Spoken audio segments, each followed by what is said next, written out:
Halo guys, balik lagi sama gue, Tio Nugroho dari channel Gadget Boy Edi. Di video kali ini gue mau nge-review sebuah Magic Keyboard ya dari Apple. Dan Magic Keyboard ini juga udah gue pakai selama kurang lebih 11 bulan. Apakah Magic Keyboard ini layak buat dibeli? Langsung aja tonton videonya. Drop it.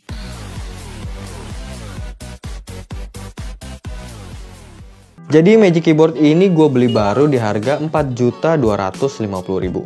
Harga yang gue beli itu 1 tahun lalu. Setelah harga yang awal-awal baru masuk ya, itu kan harganya sempet sampai di harga 7 jutaan. Harganya nggak masuk akal banget kalau menurut gue. Saran gue sih kalau Apple ngeluarin produk baru ya, kasih jarak waktu 1-2 bulan. Sampai harganya itu bener-bener stabil ya. Dan gue dapet di harga yang cukup stabil sih kalau menurut gue. Kalau gue lihat di e-commerce untuk harga baru dari Magic Keyboard ini ya, rata-rata pedagang itu masih ngasih harga di atas 4 jutaan. Kalau untuk harga bekas, rata-rata yang jual masih ngasih harga itu di atas 3,5 jutaan. Selama pemakaian gue, Magic Keyboard ini biasa gue pakai cuman buat nulis skrip doang. Gue jarang banget bawa laptop kalau lagi di luar. Karena laptop gue itu yang MacBook Pro 16 inch. Yang ukurannya tuh gede banget ya. Dan berat banget kalau buat dibawa kemana-mana. Makanya gue itu lebih sering bawa iPad plus Magic Keyboard ini kalau lagi di luar. Karena ukurannya juga menurut gue nih lebih enteng ya daripada bawa MacBook yang 16 inch. Secara desain Magic Keyboard ini kelihatan solid dan premium banget. Dari warnanya, terus feel saat dielus dan dipegang pun, Magic Keyboard ini serasa ngeklop atau serasi banget sama iPad Pro 2020. Sesuatu yang bikin atau ngebuat aksesoris keyboard ini dinamain Magic Keyboard adalah karena Magic Keyboard ini bisa bikin iPad itu jadi kerasa melayang gitu. Awalnya sih gue suka banget ya, karena ngerasa wow banget gitu. Apple itu bisa bikin posisi si iPad-nya ini jadi kerasa beneran melayang. Buat kalian yang punya iPad Pro 2018, Magic Keyboard ini juga masih bisa dipakai. Posisinya juga pas dan tetap presisi. Karena dimensi dari iPad Pro 2018 sama iPad Pro 2020 itu masih sama. Karena kan upgrade dari iPad Pro 2018 ke iPad Pro 2020 itu cuman kelihatan di frame kameranya aja. Perbedaan dengan Magic Keyboard yang versi terbaru di 2021 ya, itu cuman terletak di warnanya aja. Udah, itu doang. Warnanya itu jadi berubah putih. Sisanya masih sama, dari fiturnya, semuanya, keyboardnya, trackpadnya, bahannya juga masih sama.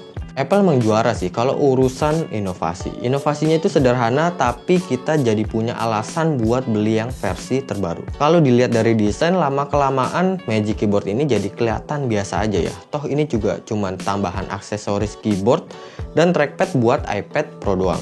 Tapi Apple jadi yang pertama di dunia nih yang bikin Magic Keyboard ini jadi serasa melayang. Untuk urusan konektivitasnya juga gampang banget ya. Kita tuh tinggal tempelin aja iPad langsung ke Magic Keyboardnya. Pokoknya cocokin 3 pin yang ada di iPad dan Magic Keyboardnya aja. Otomatis Magic Keyboard ini bisa langsung dipakai.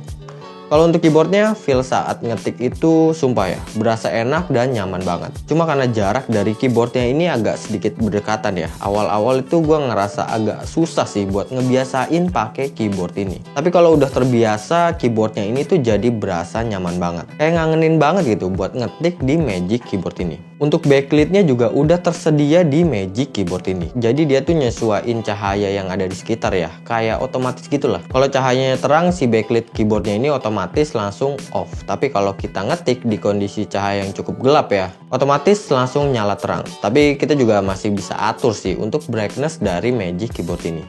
Cuma jatuhnya kayak berasa ribet aja gitu. Harus buka pengaturan, masuk ke keyboard, lanjut ke hardware keyboard. Baru deh ketemu buat ngatur brightness dari Magic Keyboard ini. Agak ribet sih. Kalau gue sih lebih suka gue atur ke otomatis aja, biar nggak terlalu ribet lah. Bawa santai aja lah. Hal yang jadi menarik dari Magic Keyboard ini juga ada di trackpadnya ya, karena udah support multi gesture sampai 3 jari. Swipe up 2 jari buat pindah halaman, swipe up 3 jari buat pindah ke aplikasi lain. Feels-nya itu mirip banget sama trackpad yang ada di sebuah MacBook. Ngomongin soal MacBook ya atau laptop, mungkin ada beberapa pertanyaan juga kayak misalnya iPad dan Magic Keyboard ini bisa buat ngegantiin penggunaan laptop atau MacBook nggak? Buat anak kuliahan atau sekolah yang emang harus banget punya laptop ya buat ngerjain tugas, presentasi, skripsi, dan lain-lain, menurut gua iPad dan Magic Keyboard ini masih belum bisa buat ngegantiin penggunaan laptop atau sebuah MacBook. Karena kalau dari segi software ya, iPad ini nggak selengkap yang ada di laptop ataupun MacBook. Aplikasi yang paling sering dipakai kayak Microsoft Word, Excel, PowerPoint di iPad ini beda banget ya sama yang ada di laptop. Untuk aplikasinya pun kalian itu harus berlangganan tiap bulan atau per tahun. Apple juga kan udah bilang, your next computer is not computer. Pastinya iPad sama Magic Keyboard ini nggak bisa buat ngegantiin fungsi sebuah laptop. Dengan banyaknya kelebihan dari Magic Keyboard ini, pasti juga ada kekurangan yang gua rasain. Yang pertama itu ada di port Type-C dari Magic Keyboard ini. Karena port Type-C ini cuma bisa buat ngisi daya iPad dan Magic Keyboard doang. Kalian tuh nggak bisa mindahin data SSD atau hard disk ke iPad dengan port Type-C dari Magic Keyboard ini. Karena untuk kecepatan dayanya itu sedikit berbeda ya dari yang ada di port Type-C iPad Pro.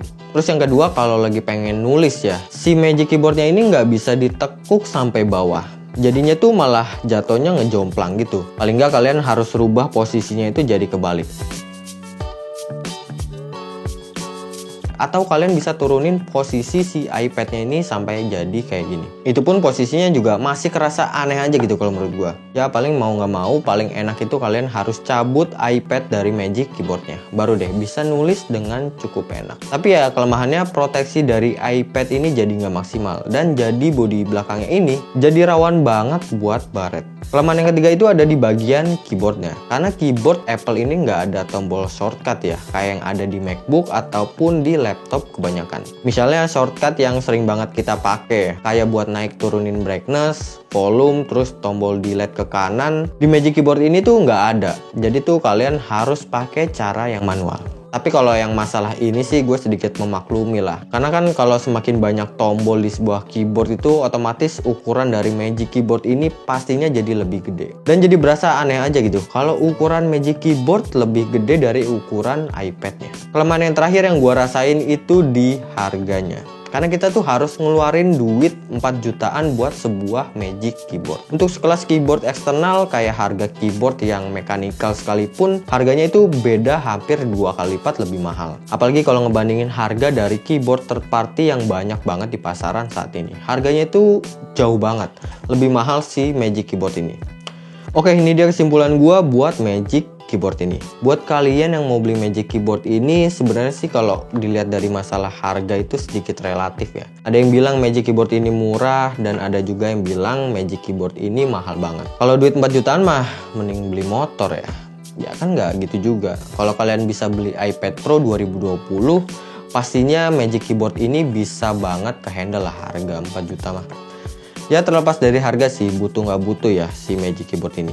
Tapi kalau menurut gue sih, Magic Keyboard ini cocok banget buat orang-orang yang nggak mau ribet.